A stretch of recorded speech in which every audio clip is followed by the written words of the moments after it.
Sadi dira marana ga ne pi ro hobe bhawa atti phaya shin ka di parissa thamuppa ingaya ti ko pungsan thu be di parithamira mekka Paliတော်မှာဟောထားပါတယ်ဘဝဆိုတာကအနာဂတ်ဘဝမှာဖြစ်ပေါ်မဲ့ဇာတိကိုအကြောင်းခံပြီးဖြစ်ပေါ်မဲ့အနာဂတ်ခန္ဓာ၅ပါးယုတ်တရားနံတရားတွေဖြစ်ပါတယ်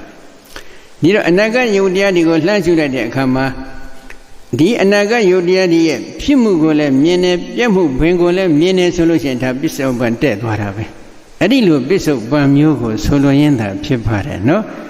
ပစ္စုပန်တက်တဲ့ဆိုပြီးတော့ပြောပြီးမဲ့လို့အဲ့ပစ္စုပန်တက်တဲ့ရှုရမယ်အရှုကအာယုံစင်းထဲမှာဘာရီပါရီပါတယ်ဆိုတာကိုကြကြနနားမလည်တဲ့ပုဂ္ဂိုလ်တွေပြောနေတဲ့စကားဖြစ်ပါတယ်ဒီတော့ဒီထဲမှာအခုဒီမှာပဋိသမိတမက်ကပါဠိတော်မှာရှင်သာရိပုတ္တရာကိုရောင်မြတ်ကြီးကရည်တွက်ပြသွားတာကယုတ်ဝေဒနာတင်ညာသင်္ခါရဝိညာဉ်ခေါ်တဲ့ခန္ဓာ၅ပါးလည်းပါတယ်အဝိဇ္ဇာသင်္ခါရဝိညာဉ်နဲ့ယုတ်တရဏဖတ်တဝေဒနာတနာဥပါဒံဘဝဆိုတဲ့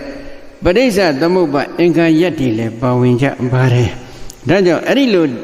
တရားဒီထဲမှာဘယ်တရားကအတိတ်တရားဖြစ်တယ်ဘယ်တရားတွေကပိဿုပန်တရားဖြစ်တယ်ဘယ်တရားတွေကအနာဂတ်တရားဖြစ်တယ်ဆိုတာစာပေကျမ်းဂန်မှာကြကြနနကြီးရှင်းထားတာရှိပါတယ်မရှင်းမလင်းမဟုတ်ပါဘူးเนาะဒါကြောင့်ဒီလိုရှင်းတတ်တဲ့ရှင်းလင်းချက်တွေကိုမိမိတို့ကအယူဆလွဲချော်သွားခဲ့ရင်ကျင့်စဉ်တွေကလွဲချော်မသွားဘူးလားလွဲချော်သွားပြီအဲ့တော့ပိဿုပန်တဲ့တယ်ပဲရှုရမယ်ဆိုတဲ့ပုဂ္ဂိုလ်တွေကအခုတပည့်တော်ပြောတဲ့ပိဿုပန်တဲ့တယ်မျိုးကိုသူတို့နားလဲသလား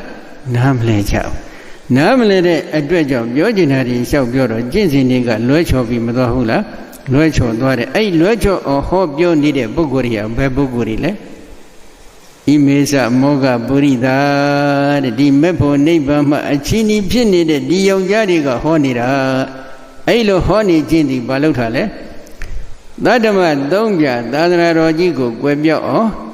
ကျင့်ကြံကြုတ်ကိုပွားများအထုတ်နေကြတဲ့ပုဂ္ဂိုလ်တွေဖြစ်တယ်ဆိုပြီးတော့ဒီသတ္တမပฏิရုပ္ပကသုတ်ထမှာဟောထားပါတယ်နော်